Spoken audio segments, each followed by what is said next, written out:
So AG, how you holding up through the pandemic and everything being the isolation and everything else that goes along with it? Well, me and my family are doing really well. Um, I have a son that's 25 and he lives on his own and he's been camped out at his apartment. My daughter goes to LSU, so she's been home with us also. I have a 17-year-old who's been out of school. So I guess you could say they've been lucky of being able to do the online classes and being able to be at home around us. And man, it's been enjoyable just to be around them and just see how they operate on a daily basis. Those are the things that we take for granted that we miss with them. So it's been outstanding, man. Just being able to be home and stay camped out and just trying to stay healthy. You seem to be a very social person, especially when we see you interact during drills. So what's that part of the isolation been like for you to be away from the players? You know, that's always the hardest part as a coach. I've always claimed to be a coach that's interactive with my players and like to get hands-on, like to be a part of the drill. And not being able to do that, that's always hard to do. But I'll tell you what, these opportunities to get on this Zoom calls, what we call WebEx, be able to just talk and slowly be able to go through the film, slowly be able to go through the installs. The guys get a really good understanding of what we're doing, and you don't have to go through every coverage that you have. So you can specifically pick out certain coverages that you want to really dial into. And it's been really good. You know, it's something that I can see in the go forward that might be a change as far as all season is concerned. So you can have these isolated events to be able to talk with players on a lower level as far as getting things across as far as what you want to get across to the player. How beneficial is it for you to have a veteran secondary, guys that you're teaching, because it's not as if you're trying to implement a lot of the system to new players who might not understand it as readily as the veterans? Well, that's always good to have guys that's been in this system for a while. And I always say this, I say this statement for the past couple of years, is even though that the guys have played a lot of football that we have, you know, a lot of those guys in our secondary are still young. When I look at Marshall Lattimore, look at Marcus Williams, but then we brought in Malcolm Jenkins, very intelligent, highly professional. It's really going to help our back end with the things he brings to the table. You got DJ Swearinger, same type of guy, been around the league for a while. Even though that he's new to our team, he understands football. So a lot of these coverages and things that we're doing is not going to be different for him. And then it's time for Marcus and Lattimore to take the next step. And I expect that from both of those guys. And I challenge both of those guys throughout the offseason. That's what they do. That's what I expect from them. Then you got, you know, been around for a while. Again, nothing new to him. And then PJ is just the ultimate Swiss Army knife for us. So he's a guy that I think sometimes we're taking for granted. But I'm glad for the fact that we have him back. When you said that Jack Rabbit's so valuable as a player, you know, we've had exposure to him here in New Orleans, but obviously he's played at a high level for several years. What makes him so valuable in the secondary? Say it again. Who are you asking about? Janoris. Janoris. Well, if you think about it, I did a high level study on Janoris just over his career. When you think about it, when he first got in this league, man, he came in as one of the better corners in this league. And he was a really good press corner early in his career. Made a lot of plays on the ball. And then as his career started to develop, you know, he started to have this knack of being an off corner, of being able to anticipate and see the quarterback and be able to make plays on the ball. But that didn't take away his ability to play press cover. And I think that's one of the things that we're going to be able to tap into, that he actually hasn't had a chance to do as much when he was with the Giants. And that's what we do. We're a press team, and we want those guys to be able to go out there and challenge. So I want to be able to tap into that, you know, and allow him to do what he came to the league doing, being really, really well at. Plus also being able to use those off skills that he developed over his career. But I'm excited to have this player. I'm excited to be able to have an off season like we've been doing with this player. And I'm excited to have this player in training camp going through the whole season. Did you guys play less press than you would have liked last year? And if so, was there a reason behind that? Say that one more time.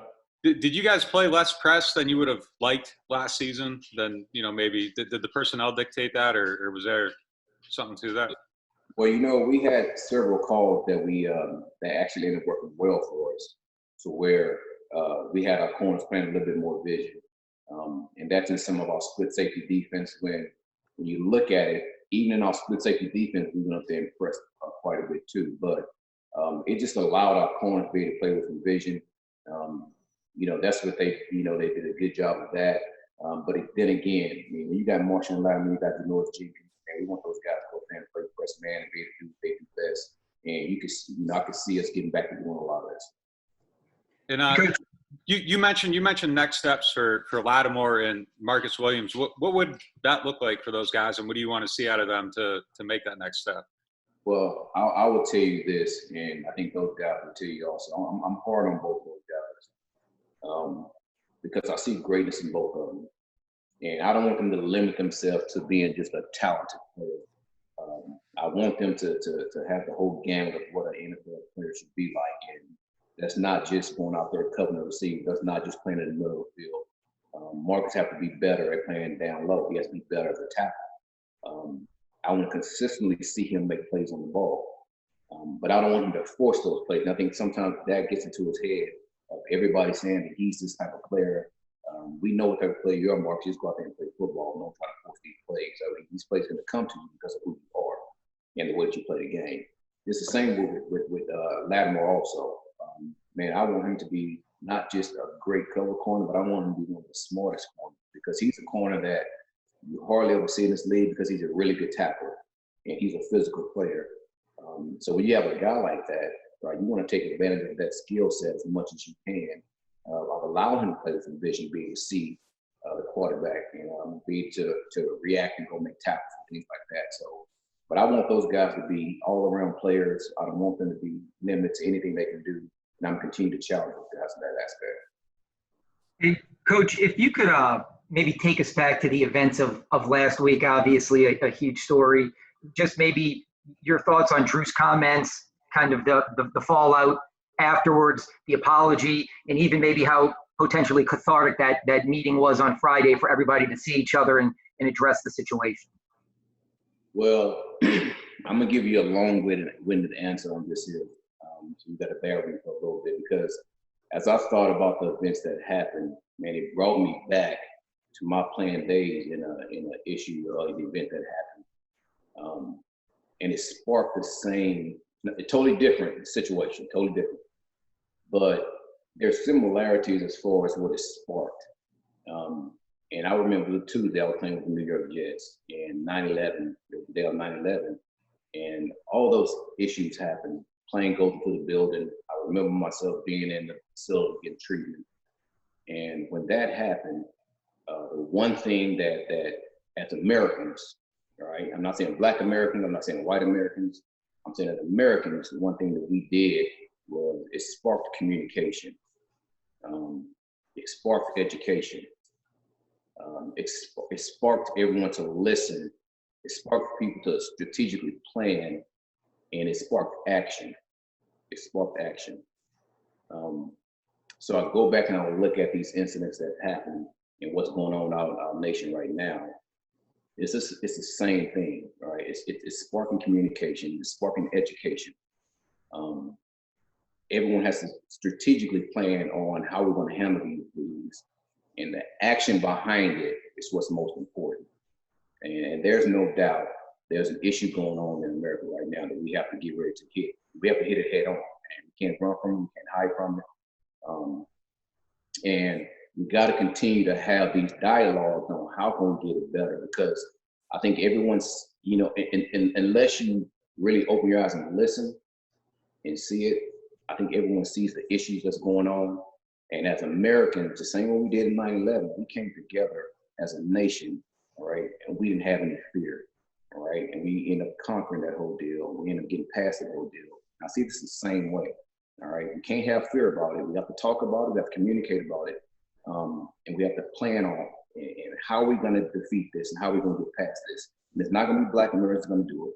It's not going to be white Americans going to do it, all right? We have to come together as Americans to defeat this. And you'll see us overcome it just like we did with 9/11.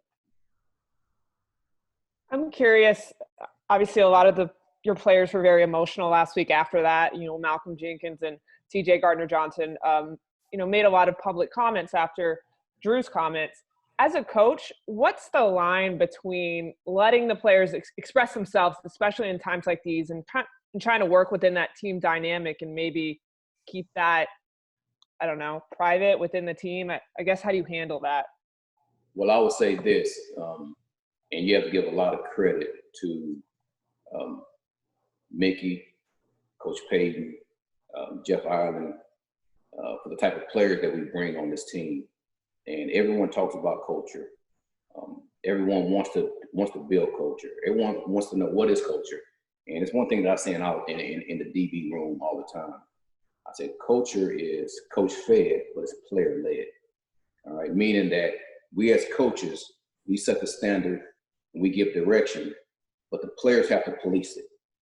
And that's one thing that we have in our locker room. And that's one thing, again, that I commend Mickey, Sean, Jeff, for bringing these guys in, because we have cultured players. And when you have guys like Malcolm, when you have guys like Drew Brees, man, no one's afraid to sit there and talk and give their opinions on what's going on. And again, going back to what I said before, that's where communication comes in hand. That's where the education comes in hand. And now I think those guys have a plan of action, right, that they're actually going to go by and they're going to get things done.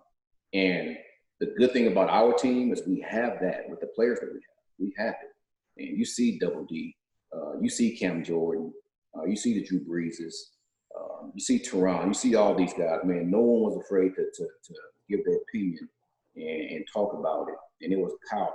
It was a really, really powerful meeting. It was a powerful, you mean, some guys had tears in their eyes, rightfully so, because emotionally that hits you. All right, so then you take the teams that don't have that culture, right? Now it's up to the coach, the head coach, right? Now he has to step in and he has to make sure that he sparked the dialogue. And that's the good thing about it. We have the coach that can do it, and we also have the players that's not afraid to do it. And I think that's what makes our team such a good dynamic.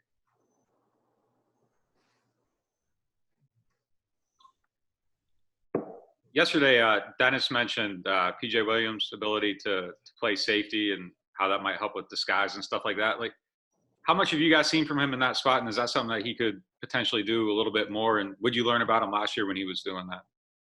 Well, I'll tell you, my respect for PJ, I've always had respect for him, but my respect for PJ went to another level. It was the Tennessee game.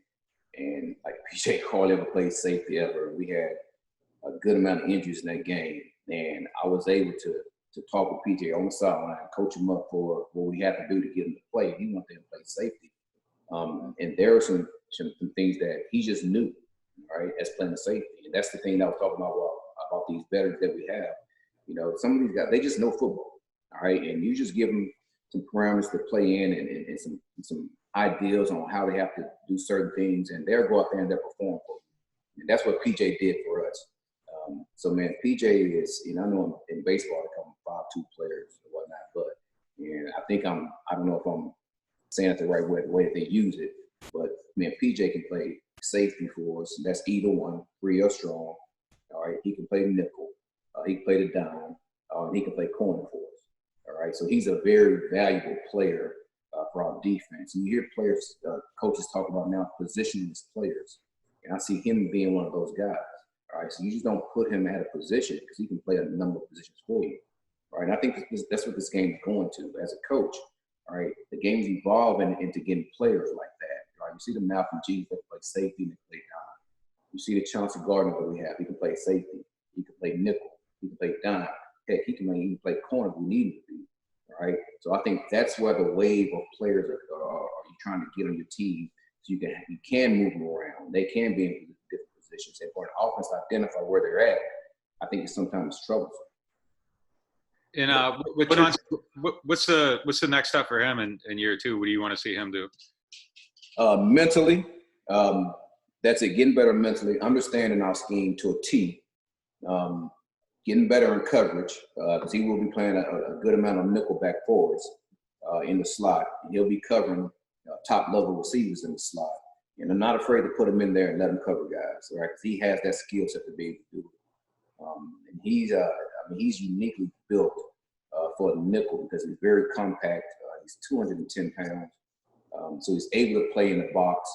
He's able to make tackles, just like PJ did. Both of those guys did a really good job playing in the box for us. So that's where I see his growth as far as mentally, man, really understanding football and not just playing football. And we've been on Zoom calls for, a lot this offseason. He's getting that down. Just understanding what is the offense trying to do when they get in certain formations, right? How they're trying to attack you. All right, he's getting better at that. When you're looking for one of these like positionless players, what kind of traits are you trying to identify? Is it an intelligence thing? Is it a physical thing? Is it a little bit of both? Well, I think you're always looking for the intelligence factor in anybody in your secondary, but physically, can they handle being able to be in the box and make tackles and play like a linebacker? All right, do they have the speed and agility to be able to cover receivers? All right, so when these teams go fast and they catch you in one of these personnel packages where you can't get out of it, all right, can that guy just go out there and operate like a nickel, like a corner? All right, and those guys can do that. Right, the ones that we have, PJ and Chauncey. So those things that you're looking for, the physical traits, you're always looking for the intelligence. The guys that can actually play in the paint have the body type that can do it, but also be on the outside being covered receivers. Is this this kind of trend toward this? I mean, do you think this is something that could have always been a thing? Like, could you have played like a big nickel and safety and all that, or is this something that the coaches have had to like adapt to and be willing to kind of change and have good? Well, I think it's something that you have to be willing to change. Back in my day when I was playing, man, you had a true free safety. You had a true strong safety. I remember I played with Atwell. He was a true strong safety. I played with Victor Green. He was a true strong safety. And you didn't want those guys playing deep, all right, because it wasn't what they did best. All right, nowadays you see these interchangeable type players, all right, that can play in the box, that can play back deep, that can play in the slot, that can do a number of things. And plus, I think it's hard for offense to try to identify, all right, especially when you have a lot of these guys on the field. That's why you see teams like Baltimore, they might have one D lineman, right? They might have 5 linebackers, then the rest are DBs, or one D lineman, 3 linebackers, and the rest are DBs. Right now, you got to identify, where these guys at, who's coming, who's going to be the blitzer, who's going to be the 4 guys going to rush, or the 5 guys going to rush. And when you have guys like that, right, it just makes you, I think, a better team that allows you to do a lot of things defensively as a coach and schematically to be able to attack the offense. You have to guard against. I feel like I've heard coaches say before, like you do your one thing, you do it really well, you get really good at it, and that's kind of your thing. Do you have to guard against stretching guys too thin if they're asked to do a lot of things? Well, that's where the intelligence part comes at, and I think in today's game, right, guys have to be multiple. Guys have to be to play different positions. The game is not to a point to where I'm this and that's all I am. I mean, those guys are being weeded out in this league. Right? You have to be able to do other things. You can see that on a number of teams. You look at the guys that come out of the draft this year.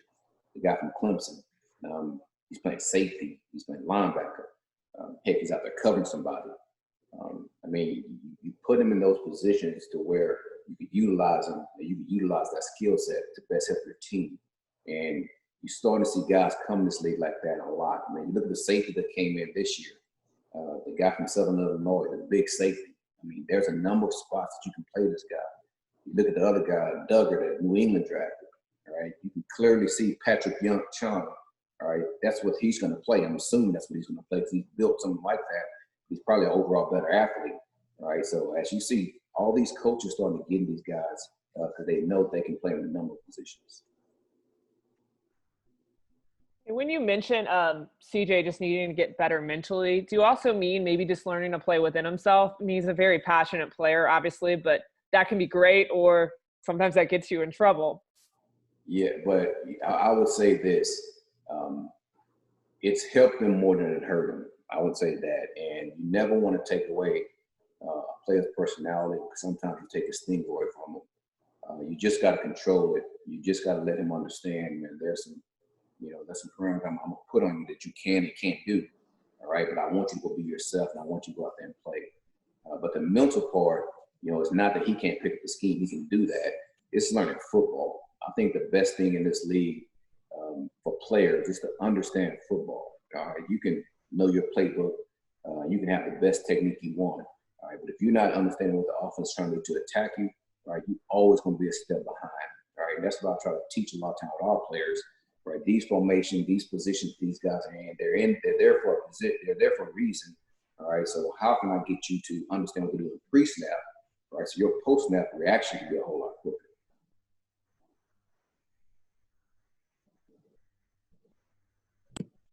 Hey, AG, we've heard a lot about Malcolm's leadership qualities being really attractive to y'all.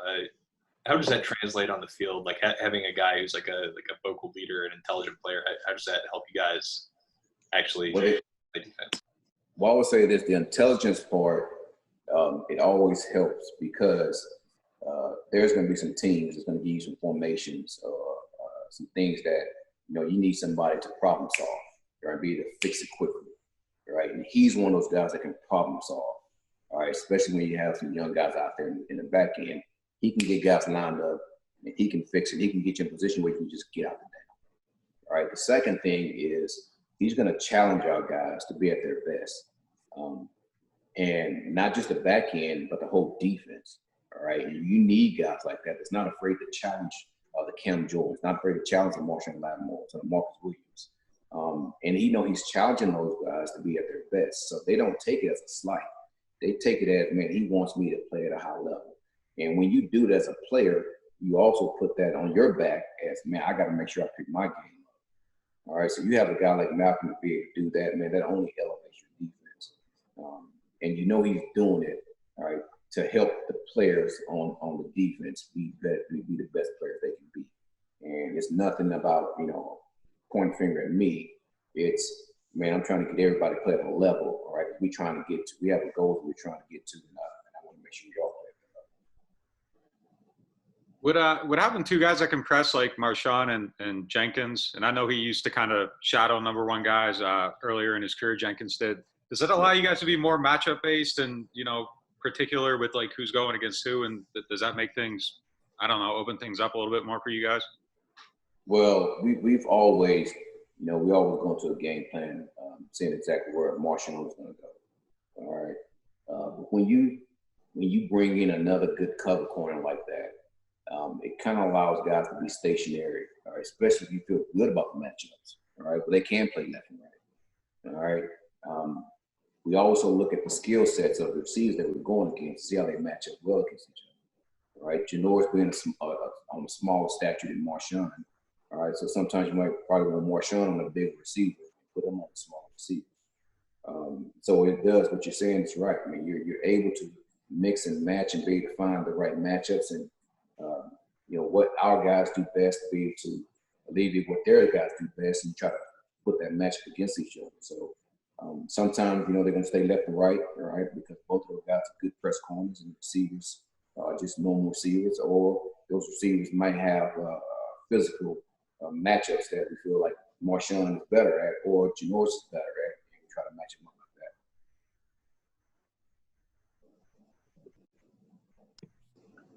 Hey, AG, I'm curious what you saw in that that Nichols guy that you guys signed out of the XFL. Yeah. When you're looking at him, like how do you evaluate tape of a guy playing in another league like that versus like playing in college and stuff? And what have you kind of gotten to know about him since you've been working with him?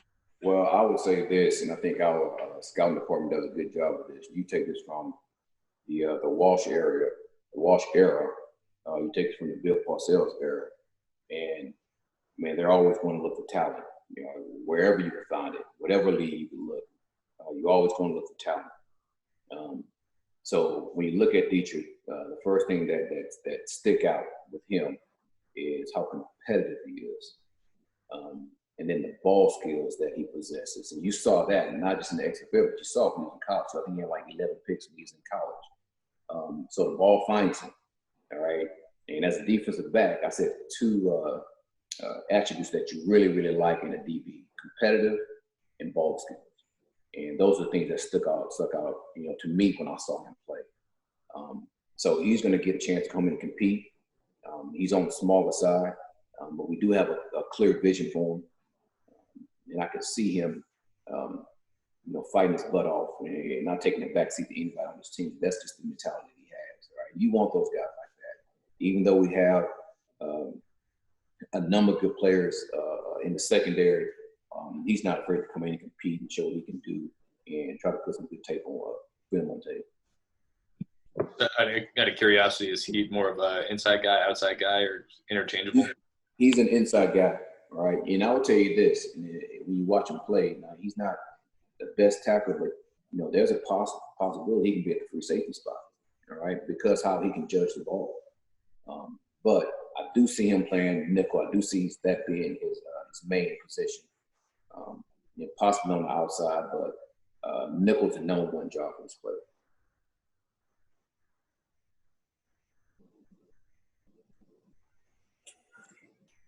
Does anybody else have any questions?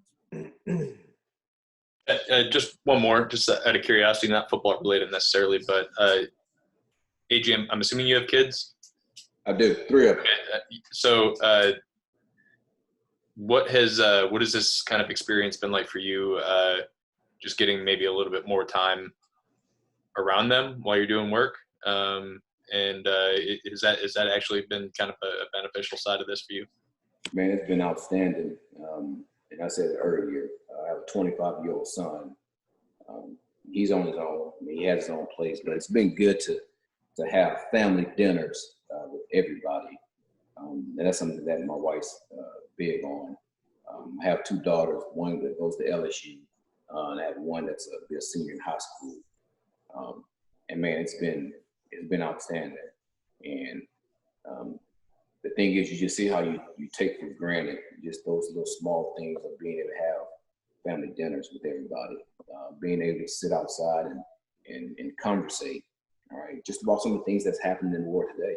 I mean, those have been huge pluses for me and my family. And even though there have been some horrific things that have been happening in this pandemic, I always think there's something that good comes out of it. And I think that's the one thing. There's been more family time for everybody. Even having a chance to sit back and just continue to talk about, the racial injustice that's been going on. Being able to have those conversations with my kids.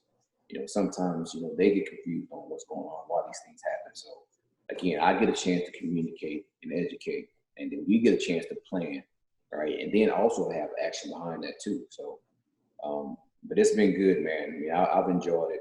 I do miss working. I do miss being on the field. But I do love my family. I do love being around.